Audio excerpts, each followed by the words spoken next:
Hi friends, ഇനി ഞാൻ നിങ്ങളായിട്ട് ഷെയർ ചെയ്യുന്നത് നോമ്പ് തുറക്കുന്ന സമയത്തേക്ക് ഉണ്ടാക്കാൻ പറ്റും വെറൈറ്റി ആയിട്ടുള്ള ഒരു സ്നാക്കിൻ്റെ റെസിപ്പിയാണ്.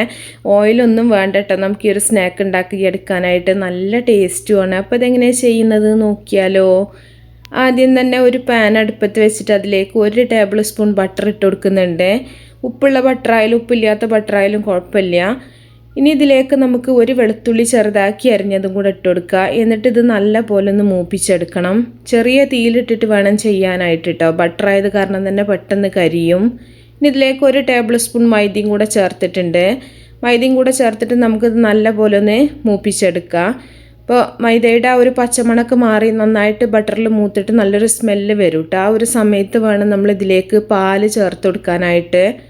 അപ്പോൾ നമ്മളിത് വൈറ്റ് സോസ് ഉണ്ടാക്കിയെടുക്കാൻ വേണ്ടിയിട്ടാണ്. അപ്പോൾ നന്നായിട്ട് തന്നെ മൈദ ഇളക്കി മൂപ്പിച്ച് കൊടുക്കുക.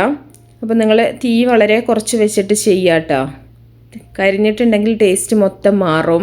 ഇനി ഇതിലേക്ക് ഒരു 1/2 ഗ്ലാസ് പശുവും പാലും കൂടെ ഒഴിച്ചിട്ട് നമുക്കിത് നല്ല പോലെ ഒന്ന് തിളപ്പിച്ചിട്ടൊന്ന് കുറുക്കിയെടുക്കാം. ഒരു നുള്ളു ഉപ്പും കൂടെ നമുക്കിതിലേക്ക് ചേർത്ത് കൊടുക്കാം കേട്ടോ. അപ്പോൾ ഉപ്പുള്ള ബട്ടറാണെന്നുണ്ടെങ്കിൽ ഉപ്പിൻ്റെ ആവശ്യം ഉണ്ടാവില്ല. അപ്പോൾ ഉപ്പില്ലാത്ത ബട്ടറായത് കാരണം തന്നെ നമുക്ക് കുറച്ച് ഉപ്പ് ചേർത്ത് കൊടുക്കണം.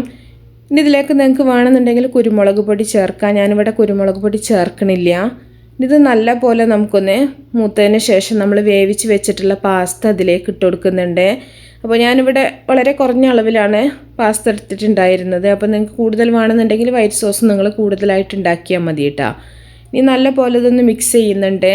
ഇതിന് ശേഷം നമ്മളിതിലേക്ക് പിസ്സ സോസാണ് ചേർക്കുന്നത്. ഞാനൊരു 3 ടേബിൾ സ്പൂണോളം പിസ്സ സോസ് ചേർക്കുന്നുണ്ട്. അപ്പോൾ ഈ ഒരു സോസ് ഉണ്ടാക്കുന്ന ഒരുപാട് വീഡിയോയിലൊക്കെ കാണിച്ചിട്ടുണ്ട്, അതുകൊണ്ടാണ് കാണിക്കാത്തത്.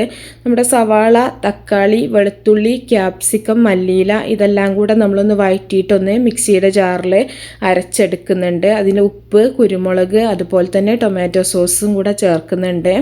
അപ്പോൾ ഒറിഗാനൊക്കെ ഉണ്ടെങ്കിൽ ഒറിഗാനും കൂടെ ചേർക്കാം. ഞാൻ ഒറിഗാനൊന്നും സാധാരണ എല്ലാവരുടെ കയ്യിലും ഉണ്ടാവില്ല, ചേർത്തില്ലെങ്കിലും കുഴപ്പമില്ല. ഇങ്ങനെയാണ് പിസ്സ സോസ് ഉണ്ടാക്കുന്നത് കേട്ടോ.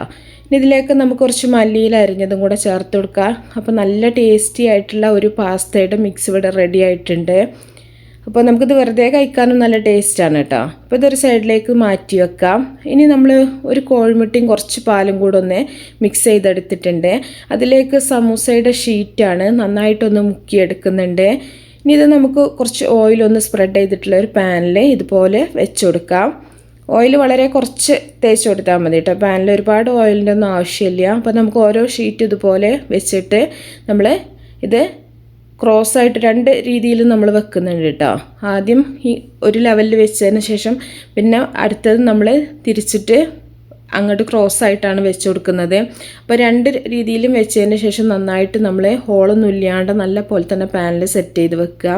അപ്പോൾ എല്ലാം മുട്ടയുടെ ആ ഒരു മിക്സിൽ മുക്കിയിട്ട് വേണം ചെയ്യാനായിട്ട്. അപ്പോൾ കുറച്ച് മുട്ടയുടെ ആ ഒരു മിക്സ് നമുക്കിതിന് മുകളിലായിട്ട് ഒഴിച്ചു കൊടുക്കാം. ഇനി ഇതിലേക്ക് നമ്മൾ നേരത്തെ റെഡിയാക്കി വെച്ചിട്ടുള്ള പാസ്തയുടെ ആ ഒരു മിക്സ് ഇട്ടിട്ട് നല്ല പോലെ ഒന്ന് നിരത്തി കൊടുക്കുക. ഇതിൻ്റെ കൂടെ വേണമെന്നുണ്ടെങ്കിൽ ചിക്കൻ ഫ്രൈ ചെയ്തിട്ട് അത് പൊടിച്ചിട്ട് വേണമെങ്കിൽ നിങ്ങൾക്ക് ചേർത്ത് കൊടുക്കുക. അതുപോലെ മൊസറല്ല ചീസൊക്കെ വേണമെങ്കിലും ആഡ് ചെയ്യാം കേട്ടോ. ഞാനിപ്പോൾ ഒന്നും ചേർക്കണില്ല. ഇനി ഇതിൻ്റെ മുകളിലായിട്ട് നമ്മൾ നേരെ താഴെ വെച്ച് അതേപോലെ തന്നെ സമൂസയുടെ ഷീറ്റ് എടുത്തിട്ട് മുട്ടയുടെ മിക്സിലൊന്ന് മുക്കിയെടുത്തതിന് ശേഷം ഇതുപോലെ തലങ്ങും വലങ്ങുമായിട്ട് വെച്ച് കൊടുക്കുക. അപ്പോൾ രണ്ടും അടിയിലും മുകളിലും ഒരേ രീതിയിൽ തന്നെയാണ് നമ്മൾ വെച്ച് കൊടുത്തിട്ടുള്ളത്. അപ്പോൾ നമുക്ക് ഇനി ബാക്കി വരുന്ന ഭാഗമൊന്നും കട്ട് ചെയ്ത് മാറ്റേണ്ട ആവശ്യമൊന്നുമില്ല കേട്ടോ. അത് ഉള്ളിലേക്കൊന്ന് ജസ്റ്റ് ഒന്ന് മടക്കി വെച്ച് കൊടുത്താൽ മതി.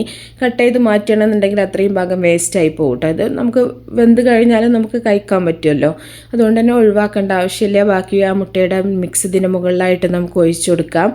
ഒഴിച്ചതിന് ശേഷം നമ്മൾ എല്ലാ ഭാഗത്തേക്കും ആക്കിയിട്ട് നമ്മളിത് അടുപ്പിൽ വെച്ചിട്ട് ചെറിയ തീയിൽ വെച്ചിട്ട് അടച്ചു വെച്ചിട്ട് വേവിച്ചെടുക്കുകയാണ്. അപ്പോൾ ഒരു 10 മിനിറ്റ് ചെറിയ തീയിൽ വെച്ചതിന് ശേഷം നമുക്കിത് തുറന്നിട്ട് തിരിച്ചിട്ട് കൊടുക്കുക. 2 ഭാഗം നല്ല പോലെ ഒന്ന് വേവിച്ചെടുക്കണം. അപ്പോൾ ഒരുപാട് തീ കൂട്ടി വെക്കരുത് കേട്ടോ. മുട്ടയുടെ ആ ഒരു മിക്സുള്ള കാരണം തന്നെ പെട്ടെന്ന് തന്നെ കരിയും. അതുകൊണ്ട് തന്നെ നമുക്കിത് ചെറിയ തീയിലിട്ടിട്ട് വേണം നമുക്കിത് കുക്ക് ചെയ്തെടുക്കാനായിട്ട്. അപ്പോൾ മുട്ടയുടെ ആ ഒരു ഭാഗമുള്ള കാരണമാണ് കേട്ടോ കുറച്ചിങ്ങനെ ഒരു ബ്ലാക്ക് കളറായിട്ട് തോന്നുന്നത്, അല്ലാണ്ട് നമ്മുടെ ഷീറ്റ് കരിയൊന്നുമില്ല. അപ്പോൾ നമ്മുടെ ആ ഒരു ഇത് ഇവിടെ റെഡി ആയിട്ടുണ്ട്. അപ്പോൾ എല്ലാവരും ഒന്ന് ട്രൈ ചെയ്ത് നോക്കുക കേട്ടോ, സൂപ്പർ ടേസ്റ്റാണ്. ഇത് നമുക്ക് ഏത് ഷേപ്പിൽ വേണമെങ്കിലും മുറിച്ചെടുത്തിട്ട് സെർവ് ചെയ്യാം.